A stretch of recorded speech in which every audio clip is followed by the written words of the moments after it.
আসসালামু আলাইকুম রহমতুল্লাহি ওবরকাতুহু। সম্মানিত দর্শক, আওয়ামী লীগ রাজনীতিতে ফিরে আসছে, এরকম একটা আশঙ্কা আওয়ামী বিরোধী যারা শক্তি রয়েছেন তাদের মধ্যে প্রবল আকার ধারণ করছে। এবং আওয়ামী লীগ কিভাবে আসবে, কখন আসবে, কার মাধ্যমে আসবে, এগুলো এখন নানাভাবে নানা মহল থেকে এই জিনিসগুলো বিশ্লেষণ করার চেষ্টা করছে। কেউ হয়তো বলার চেষ্টা করছেন যে শেখ হাসিনা ব্যক্তিগত জীবনে খুবই সাহসী এবং তার সাহস প্রমাণিত। তিনি কেবল যে 15 বছর ক্ষমতায় বসে সাহস দেখিয়েছেন তা নয়, ক্ষমতার বাইরে বিরোধী দলীয় নেত্রী হিসেবে সাহস দেখিয়েছেন, রাজনৈতিক দলের নেত্রী হিসেবে, রাজপথের নেত্রী হিসেবে সাহস দেখিয়েছেন এবং তার জীবনে সফলতা ব্যর্থতার যেখানে যেখানে হয়েছে যা কিছু সব ক্ষেত্রেই তিনি সাহস দেখিয়েছেন, সাহস হারা হননি। তো একটা উদাহরণ দিই, যেমন ধরুন এরশাদ জামানাতে তার সমাবেশের উপর গুলি চালানো হলো, প্রায় 18 জন একেবারে নির্বিচারে স্পট ডেথ চট্টগ্রামে। তো তিনি সাহস হারাননি, সেই এরশাদের সঙ্গে লড়াই করেছেন, সংগ্রাম করেছেন, আবার রাজনীতির প্রয়োজনে সেই এরশাদের সঙ্গে বন্ধুত্ব করেছেন, পলিটিক্যাল প্রয়োজনে। কাজেই তার এই যে সাহস এবং কৌশল, এবং সেই এরশাদকে ছলে বলে কৌশলে একেবারে কবরে যাওয়া পর্যন্ত যেভাবে তিনি তাকে রাজনীতি শিখিয়ে দিয়েছেন, ওই যে 18 জন মানুষকে গুলি করে হত্যা করার যে পরিকল্পনা, তো সেটা তাকে আজীবন একেবারে মৃত্যু পর্যন্ত তাকে কিন্তু তাড়িত করেছে এরশাদ সাহেবকে। This is Sheikh Hasina. Second হলো 21শে আগস্টের গ্রেনেড হামলা, যারা দেখেছেন ওটা বিভৎস, ভীষণ রকম বিভৎস, নির্মম এবং নিষ্ঠুর, এবং যারা এই অপকর্ম করেছেন তারা সবাই অভিসম্পাতের যোগ্য। দুনিয়া এবং আখেরাতে তাদেরকে আল্লাহর বিচার এবং মানুষের বিচার দুটোই তাদের জন্য প্রযোজ্য। তারা কখনো ওই নির্মম কর্মকাণ্ডের দায় এড়াতে পারবেন না। আমরা জানি না কারা করেছে এই কর্মটি, কিন্তু এটা খুবই নিষ্ঠুর, খুবই নির্মম। এবং যেহেতু আমি সেই ঘটনার সাক্ষী, আমি জানি ওই দিন কি নির্মমতা ঘটেছিল এবং কি ধরনের ভীত সন্ত্রস্ত অবস্থা তৈরি হয়েছিল। নর্মালি আমাদের বাঙালির অ্যাভারেজ সাহস কি? অ্যাভারেজ সাহস হলো যে আপনার পাশে যদি একটা টায়ার, রিক্সার টায়ার ব্রাস্ট হয়, আপনি 3টা লাফ দিবেন। যদি বেবি ট্যাক্সির চাকা ব্রাস্ট হয়, আপনি পড়ে যাবেন। আর ট্রাকের চাকা যদি ব্রাস্ট হয়, আপনি এমন দৌড় দিবেন, অন্ততপক্ষে আধা কিলোমিটার দৌড়ানোর পরে আপনি চিন্তা করবেন যে আপনি কেন দৌড়ালেন। পুলিশ যদি গুলি করে, একটা পটকা যদি ফাটানো হয়, ককটেল ফাটানো হয়, বোমা ফাটানো হয়, তাহলে দৌড়াদৌড়িতে এমনভাবে শুরু হয়ে যায় যে আপনার ঘনিষ্ঠ বন্ধু দুইজনের গলায়, মানে গলাগলি করে আপনি দাঁড়িয়ে দাঁড়িয়ে কোনো সমাবেশ দেখছিলেন, পথে হাঁটছিলেন, হঠাৎ করে দেখা গেল পিছনে একটা ককটেল ফুটেছে। 1 মিনিট আপনি আপনার বন্ধুকে ভুলে যাবেন এবং একটা ধাক্কা দিয়ে তাকে পিছনে ফেলে ওরে বাবা গো, ওরে মাগো বলে দৌড়াবেন। এটা হলো একটা অ্যাভারেজ বাঙালির যে সাহস। 21শে আগস্টে যখন গ্রেনেড হামলা হলো, তখন প্রথমত এই যে দৌড় শুরু হলো, হাজার হাজার নেতাকর্মীর দৌড়, একজনের পায়ের নিচে পড়ে আর একজন আহত। দ্বিতীয়ত যেটা হলো সেটা হলো এই গ্রেনেডের যে স্প্লিন্টার দ্বারা তারা অনেকে আহত হলে ওখানে পড়ে গেলেন, রক্তাক্ত হলেন, অনেকের স্পট ডেথ হলো। এরপরে আবার গুলি চালানো হলো, ব্রাশ ফায়ার করা হলো শেখ হাসিনাকে টার্গেট করে। তো এত কিছুর মধ্যে তিনি ট্রাকের উপর দাঁড়ানো ছিলেন, সেখান থেকে নামলেন, তারপরে তার নিজের গাড়িতে উঠলেন। এটা যেন তেন সাহসের বিষয় নয়। যারা বলেন যে এটা শেখ হাসিনার পরিকল্পিত, যদি বিএনপিকে বিপদে ফেলার জন্য এই কাজ করেছেন, আল্লাহর গজব তাদের জন্য অপরিহার্য। তাদের মস্তিষ্কের উপর ক্রিয়া পড়বে রীতিমতো।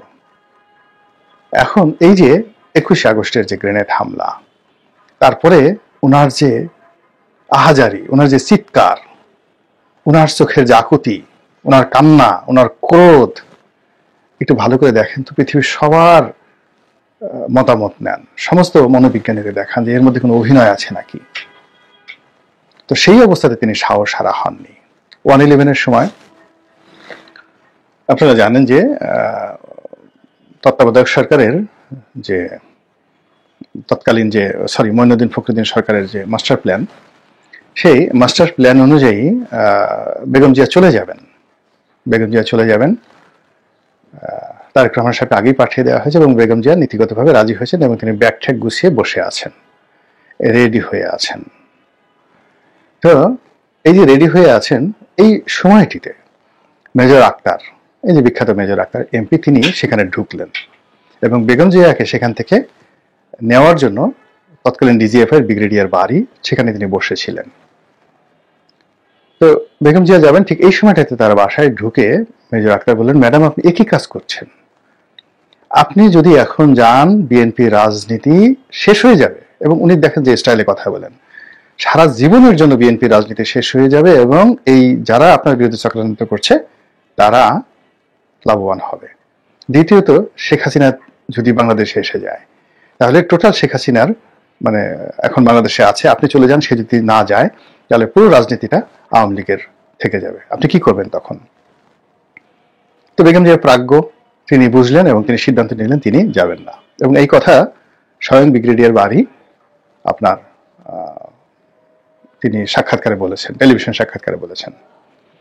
এখন বোঝার চেষ্টা করুন যে ওই অবস্থাতে শেখ হাসিনা কিন্তু ছিলেন এবং তিনি দেশের বাইরে ছিলেন, তাকে মানে বেগম জিয়াকে পাঠানো হবে এবং তাকে বাংলাদেশে আসতে দেওয়া হবে না। এই জন্য কি করা হলো, সমস্ত এয়ারলাইন্সের টিকিট তার কাটা ছিল, তিনি সেই টিকিটগুলোকে এই সরকার বলল যে এয়ারলাইনগুলোকে নিষেধ করে দিল যে শেখ হাসিনাকে বহন করা যাবে না। ফলে তিনি হিথরো এয়ারপোর্টে এসে আটকে ছিলেন এবং সেখান থেকে সমস্ত কৌশল করে তিনি রাষ্ট্রকে চ্যালেঞ্জ করে, মঈনুদ্দিন ফখরুদ্দিনকে চ্যালেঞ্জ করে বাংলাদেশে চলে আসলেন। এটা হলো শেখ হাসিনার সাহস। তারপর শেখ হাসিনা যেদিন গ্রেফতার হয়েছিলেন, আপনারা জানলে অবাক হয়ে যাবেন, আমি জানি ওই 111-এর সময় দুই নেত্রীকে গ্রেফতার করা হলো। খালেদা জিয়ার বাসায়, বেগম খালেদা জিয়ার বাসায় কি হয়েছে আমি বলতে পারবো না, বাট শেখ হাসিনার বাসায় কি হয়েছে আমি বলি। ওনার বেশিরভাগ লোক পালিয়ে গেছিলেন সেদিন, হাতে গোনা 2-1 ছিলেন। তিনি অভিমান করে খুব করে বললেন যে তোমরা থেকে লাভটা কি, তোমরাও চলে যাও, এবং তারাও অনেকে চলে গেল। এরপর যুব মহিলা লীগের নাজমা থেকে শুরু করে অন্য সবাই যারা ছিলেন রাজনৈতিক নেতাকর্মী, তারা উপস্থিত হলেন সেখানে, কিন্তু ওনার যারা পার্সোনাল স্টাফ ছিল তারা কিন্তু সবাই পালিয়েছিলেন, কিন্তু উনি স্থিরভাবে বসেছিলেন এবং সেখান থেকে তাকে যে অপমান করে, যে কষ্ট দিয়ে সেই ঢাকা কোর্টে উঠানো হয়েছিল টানা হেসলা করে, এ দৃশ্য আমরা এখনো দেখি, কিন্তু তিনি কোনো অবস্থাতে সাহস হারা হননি। তো সেই রমণী এখন যেখানে আছেন, 111-এর সময় যেখানে ছিলেন তার চেয়ে 100 গুণ বেটার অবস্থায় তিনি আছেন ভারতের জিম্মায়, with full support of India. এবং 1971 সনে ইন্ডিয়া যে মানে অবস্থানে ছিল আন্তর্জাতিক প্রেক্ষাপটে, তার চেয়ে 100 গুণ ভালো প্রেক্ষাপটে এখন ইন্ডিয়া আছে। আর ইন্দিরা গান্ধী 1971 সনে যে অবস্থা ছিল তার চেয়ে 100 গুণ কর্তৃত্ব নিয়ে নরেন্দ্র মোদী আছে। আর ওই সময়টাতে তাজউদ্দিন সরকার যত দুর্বল অবস্থানে ছিল, বঙ্গবন্ধু তো জেলখানাতে, তার সাথে 1 কোটি গুণ শক্তিশালী অবস্থানে আছে আওয়ামী লীগের নেতাকর্মীরা দেশে, দেশের বাইরে এবং স্বয়ং শেখ হাসিনা। তো কাজেই তিনি যদি সাহস দেখাতে চান, টুস করে ঢুকে পড়তে চান, এটা কথার কথা নয়, এটি হতে পারে। এবং সেটা যদি হয় তাহলে কি যে হবে আমরা বলতে পারি না। বাংলাদেশের রাজনীতিতে কিয়ামত হয়ে যাবে অথবা আওয়ামী লীগ পুনর্বাসিত হবে, যদি সে সেটা সাহসটা দেখায়। টিল নাও, আজকের দিনে। এখন সমস্যাটা হয়ে গেছে যে শেখ হাসিনা পালালেন কেন বা তিনি উড়ে গেলেন কেন, এটা একটা $1 মিলিয়ন প্রশ্ন। শেখ হাসিনার সাথে যারা ছিলেন এরকম প্রায় 1000 খানেক লোক, তারা খুবই নিরাপদে, কেউ এয়ারপোর্ট দিয়ে, কেউ সীমান্ত দিয়ে পালিয়ে গেলেন ভারতে, সিঙ্গাপুরে, ব্যাংককে, আমেরিকাতে। তাদের টাকা পয়সা তারা আগেই নিয়েছিল এবং বাংলাদেশে তারা কেউ তাদের আত্মীয় স্বজনের বিপদে আপদে নেই। তো কাজে এখানে এই যে আওয়ামী লীগের 1000 শীর্ষ নেতাদেরকে, যাকে বলা হয় নিরাপদে পৌঁছে দেওয়া, যারা আওয়ামী লীগের মূল শক্তি এবং তাদের সবার হাতেই হাজার হাজার কোটি টাকা আছে। 2 নম্বর হলো যে আওয়ামী লীগের কিছু নেতাকে গ্রেপ্তার দেখানো হয়েছে। এখন যাদেরকে গ্রেপ্তার দেখানো হয়েছে তাদেরকে আওয়ামী লীগ অনেক আগেই মাইনাস করতে চেয়েছিল, কিন্তু তারা এরকম একটা সিন্ডিকেট গড়ে তুলেছিলেন, সেই সিন্ডিকেশনের কারণে এদেরকে আসলে বাদ দেওয়া যায় নাই। তো এই লোকগুলো আওয়ামী লীগের খাতায় বাতিল মাল, বাতিল মাল। সেই বাতিল মাল যারা আছেন তারাই বাংলাদেশে রয়েছেন, পালাতে পারেননি, এবং তাদের একটা বিরাট অংশকে গ্রেপ্তার করা হয়েছে। কিন্তু আওয়ামী লীগের যে সকল টাটকা, যাকে বলা হয় সম্পদ রয়েছে, বাতিল মাল বললাম আর টাটকা সম্পদ, তো টাটকা সম্পদ রয়েছেন, the asset, valuable asset, effective asset, যাদেরকে নিয়ে আওয়ামী লীগ মাঠে ময়দানে লড়াই সংগ্রাম করেছে এবং আগামীতে লড়াই সংগ্রাম করার স্বপ্ন দেখে, সেই মানুষগুলোকে নিরাপদে নিশ্চিন্তে নির্ভাবনায় পাঠিয়ে দেওয়া হয়েছে এবং তারা সেখানে গিয়ে নির্ভাবনায় আছেন, কোনো রকম সমস্যা নেই। এখন তারা কি সেখানে বসে বসে আঙ্গুল চুষবেন? তারা কি সেখানে বসে বসে ডক্টর মোহাম্মদ ইউনূসের জন্য দোয়া করবেন যে হা হা হা, এত ভালো মানুষ হয় না, ওনার শাসন আমলে আমরা এভাবে পালিয়ে এলাম, যদি বিএনপি আসতো আমাদেরকে এভাবে পালাতে দেওয়া হতো? কাজেই ডক্টর মোহাম্মদ ইউনূসের হায়াত আল্লাহ দারাজ করে দাও, হায়াত বৃদ্ধি করে দাও, তাকে হায়াতে তাইয়্যিবা দান করো।